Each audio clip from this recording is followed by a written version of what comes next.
So walk your hands up the band so you get some good kind of tension, and then just pull straight down to the floor. There are a lot of ways you can pull. Pulling with a straight arm will be more challenging than pulling with a bent elbow. So you can kind of decide what you want to do. So again, if you pull with a straight arm, it's going to feel much more challenging than if you pull like a row with a bent arm. You can also do, it's hard to kind of explain all these different versions. If you pull and you kind of pull your hands up towards your face, like you were pulling more towards your face, that will also be a little more challenging. So basically you're just adding some pulling here. And if you have your strap, you're pulling on the strap isometrically and holding and then releasing. And then you can kind of change how you pull the strap. You can pull, again, with straight elbows. You can pull with bent elbows, same thing. You could also pull, as I'm doing this, there's like so many different ways you could do this. You could pull overhead with like a Y. So you're making like a capital Y with your body, or if you could think of it as like a V. That's also interesting. So play around, see what you can kind of figure out. And we're doing quite a few of these.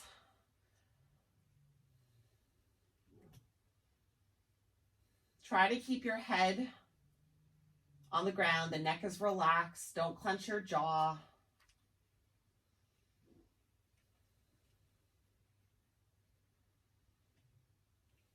Okay, then let's switch. Put the left foot up. And I wonder if we can change the grip. Let's try changing the grip. So I'm sure everyone was doing kind of an overhand grip. Can you change the grip? Just, you might, again, so that your palms kind of face you. So if you change your grip, your palms will face your body, the thumbs will point out to the sides, and the pinkies will point towards each other. And you can pull that way. So it changes the rotation of the shoulder as you're pulling. And again, you can pull in all different directions here. And if you've got a strap instead of a band, pull on the strap, hold for a couple of breaths, release, and pull in a different direction.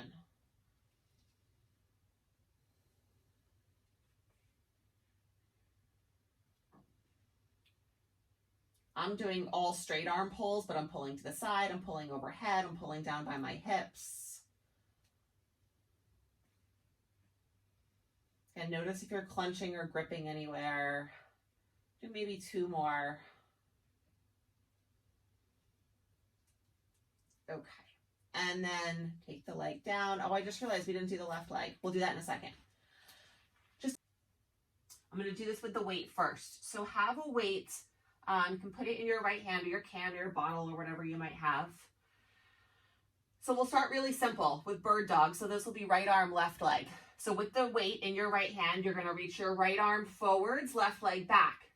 Then remember, we did that circle back thing. So you're going to sweep the right arm back behind you, bend the left knee so the left foot and the right hand are reaching towards each other.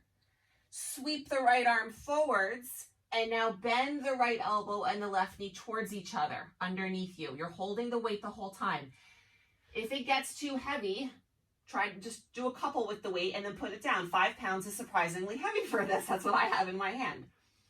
If you have littler ones around, if you have 1s or 2s or 3s, awesome. So if you were going to do this with a band, you would pin the band underneath your right knee and do the same thing. So as you reach forward, you're getting that load with the right arm, you circle back, and I'm showing this on the screen if you only have a band and you want to try that way. Both are good. Do a couple more wherever you are. It's work. It's way different than Monday. And then take a rest. So let's try the other side. So weight or band in your left hand. If you're using the band, it's pinned underneath your left knee. Left arm reaches forward, right leg reaches back. Circle the right arm back behind you, bend the right knee. The hand and the foot move towards each other. And then they come back to their starting position. Then the elbow and the knee come towards each other underneath in front. Right? Alternating back body work with front body work. Breathe through your nose. Can you keep those right fingers active on the floor, right? Don't let everything sink into the heel of that right hand. I know there's a lot to pay attention to here. Maybe do one more.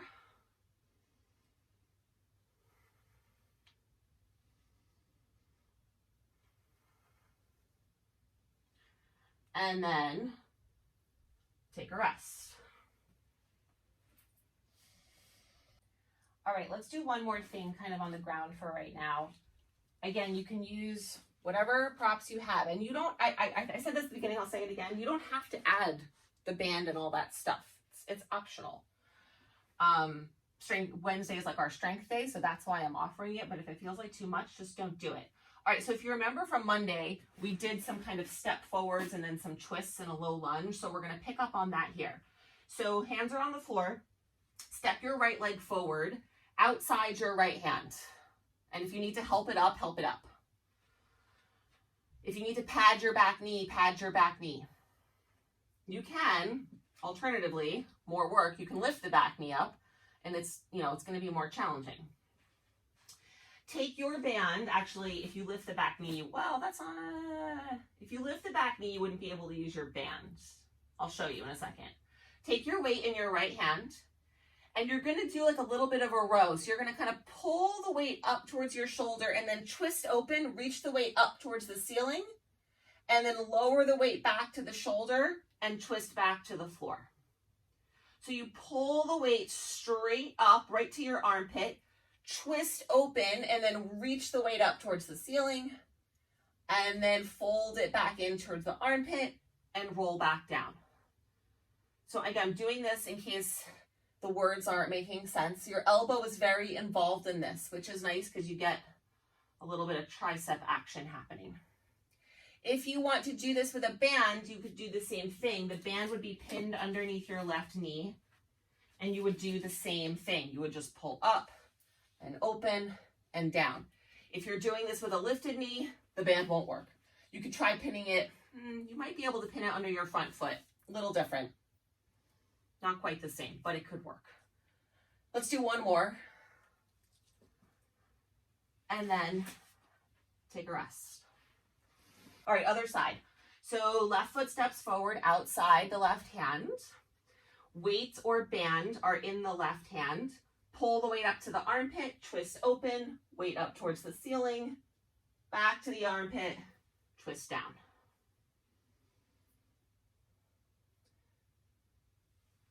This might be one where if you had like a slightly heavier weight, like an 8, maybe you would want to try that. It's totally up to you.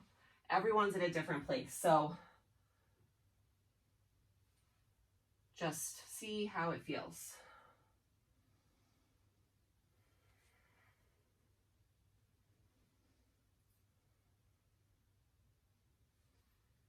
Couple more. And if you want to do this with your back knee lifted, that's another progression. Let's do maybe one more. And then lower the knee or just step the left foot back. Back to hands and knees.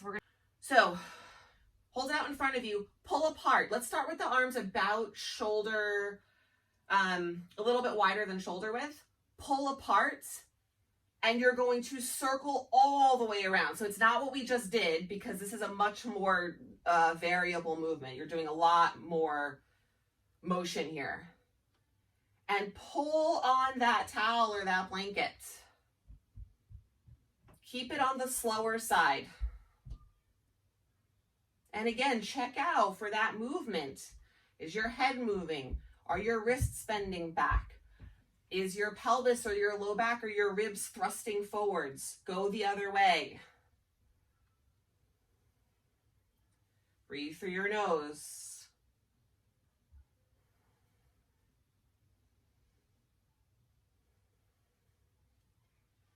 One more. Okay, drop it, take a rest. Hopefully that felt like some work. Doesn't always have to be a ton of load that we add. So let's put the blanket aside and Take the weights, if you have them, come stand up.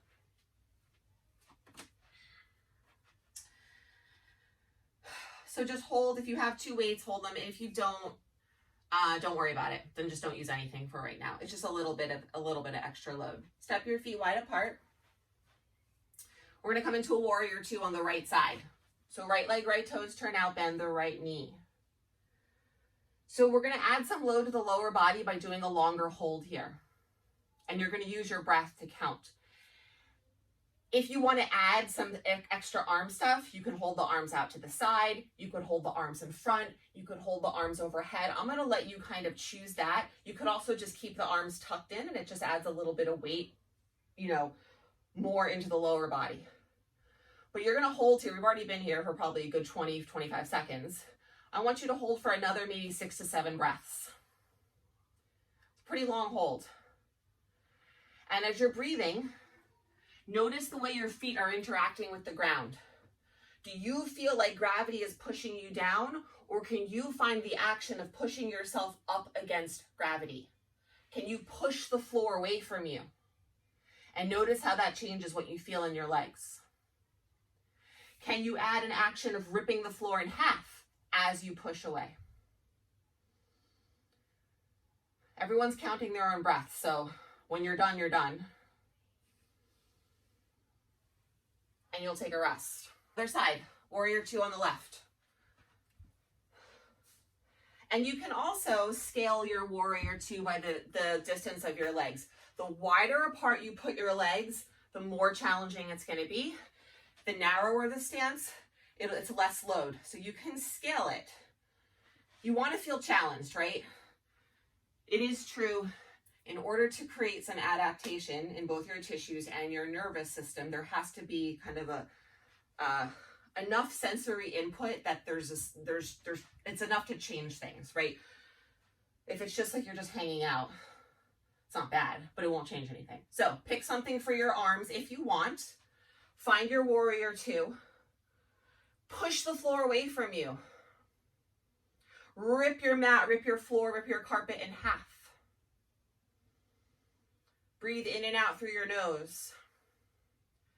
Another, let's say, 5 to 6 breaths. You can do it. Notice your feet. If your legs start shaking, that's fine. Can you keep the breath smooth and even? And then when you're done, you're done. Put your weights down, take a rest. All right, we're gonna do that same thing, but front to back, so that we're getting, right, that was side to side, so working a little bit more of the sides and the outer hips. Now we're gonna do it in a lunge, so we get a little front to back work. So again, you can do it with or without the weights. I'm just trying to watch the camera here so I'm not cut off. Come into a lunge. If you'd rather have your back heel down, it's fine. For today, right, sometimes it matters more, sometimes it matters less. If that'll make you more secure with balance, put your back heel down, right, because we're going to be here for a little while. Front knee is bent, right? You decide on the length of the stance and how deeply the knee is bent. If you want to do something with the arms, I mean, you could make the arms dynamic. I said you could hold. You could do this whole kind of thing if you want. Push the floor away. It instantly changes things versus just hanging out and letting gravity push you down versus you pushing up away. Breathe in and out through your nose. Let's go another 5 breaths here. Trying to get to around a minute hold on each of these. That's sort of the length. And on your front foot, notice what part of your foot is doing the pressing. Is it the heel? Is it the ball? Is it both? Can you try to do it differently for the last 2 breaths? Press a different part of your foot. Notice if that changes what you feel. And then come out of it. Take a rest. Last side. Last one of these long holds. Just so you know. It's nice to know, I think, what's coming. So other leg in front, either in a lunge or a warrior 1, meaning your heel has spun down. Do whatever you want with your upper body. I didn't say this, and I can't see everyone, but I'm assuming some of you figured out that you could hold a heavier weight in front if you wanted to add more load. Push the ground away with both feet, not just the front foot, the back foot too. And you'll notice a big change in what that back tush is doing. Rip the mat apart front to back. Breathing in and out through the nose. I see lots of arms moving. Awesome. Just make sure that as your arms are moving, you're not losing the focus on the pushing away with the feet as well. For your last couple breaths, notice how that front foot is pushing. What part of the foot is contacting? Can you try something different? More from the heel, more from the ball, more from both. And then take a rest. More standing things. Take one of your weights, water bottle, a can. Again, you don't have to do this with a weight. It'll be good without it, because you can vary your arm positions. I'll show you a couple different ways you can do this. You're going to come back into your wide stance here. And you can just watch or listen for a moment and then choose what you want to do. The movement is going to be this. It's a circling around of the upper body.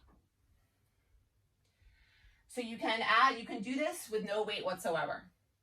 You can do this with a weight in front of your chest. You can progressively move the weight away from you. The farther away the weight is from your body, the more challenging it will be. You can start to do this with your arms if you're holding the weight, or you can have the arms overhead without a weight, and that will also make it more challenging. If you do this with the arms extended overhead, make sure they stay there. So the only thing moving is the torso, is the whole center of the body. The shoulders are not moving.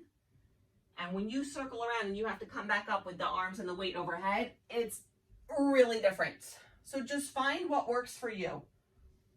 If it feels like too much, back off.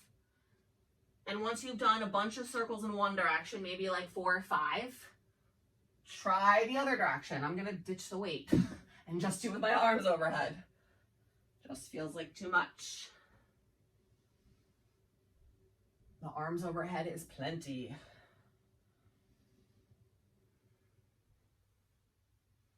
Breathe through your nose. Let's do one more time around. Right, so just building some good strength through the center of the body in all different positions. All right, step the legs back together. So we're going to do pickups and put downs, but opposite hand to foot. So picking up on some of that contralateral stuff we did earlier. So you're going to stand on your right leg, and you've got 2 options here. You can keep your left toes on the floor for some extra support like a kickstand, or you can have them lifted. You choose. So we're going to be moving. If the toes are on the floor, totally fine, but you're not, they're light. They're super feather light, like maybe 20% of your weight is on them. You are using your left hand to pick up and put down. So you will bend forwards, you'll put your thing down, you will leave it there and come back up. Then you'll bend over, you'll pick the thing up, and you'll come all the way back up with it. And then you're going to put it down in a totally different place. Leave it there, come back up. You get the idea. We're not changing the hands and feet, but we are changing where this thing gets put down every single time. And challenge yourself, right? Try not to go within just like a 20-degree angle of what's in front of your foot. Go to the right, go to the left. You could even reach like, I don't know, maybe through your legs or somehow, I don't know if it's possible, back behind you at all. Get creative, right? Challenge yourself with unpredictable movement, right? Because that's what the real world is like. The real world is unpredictable. You don't know if you're going to step weird on a curb or, run into a hole, or someone's going to push you while you're walking down the street by accident. You have to be able to respond to all these things. One more on this side. Holy moly, my standing leg is really tired. And then take a rest. So a ton of good foot, ankle, lower leg strengthening work that you're not even thinking about. You're just thinking about this object and getting it up and getting it down. Task-based movement, which is also what real life is. Real life is task-based movement. We're getting stuff done. Okay, other side. So standing on the left, you're picking up and putting down with your right. Same thing. Going for maybe like, I don't know, 8. I didn't count. I would say it's the variety that's more important than the quantity. Right? Use the opposite toes to support you if needed. Totally good. And notice if it's any different on this side. Is it harder? Is it easier? Do you move differently? Do you feel more coordinated? Do you feel less coordinated?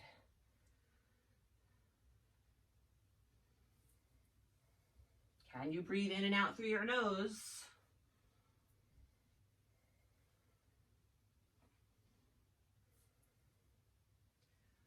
Do maybe one more.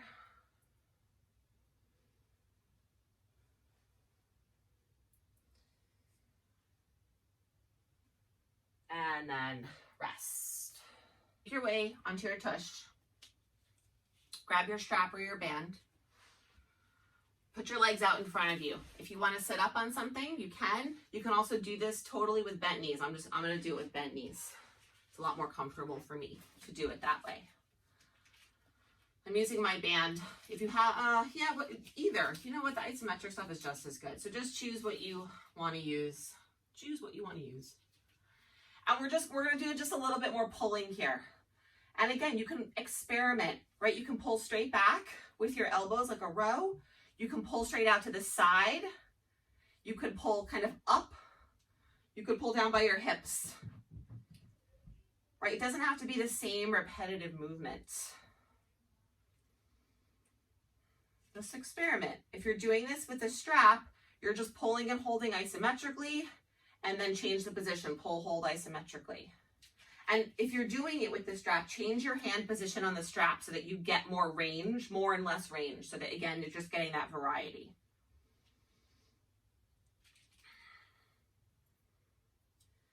You could even do, if you wanted like a little snow angel action, you'll definitely need more slack on the band for that, or the strap, you could do it, right? So you're pulling and circling the whole time. Ooh, that's work. Okay, take a rest, take the band off, come lay down onto your back.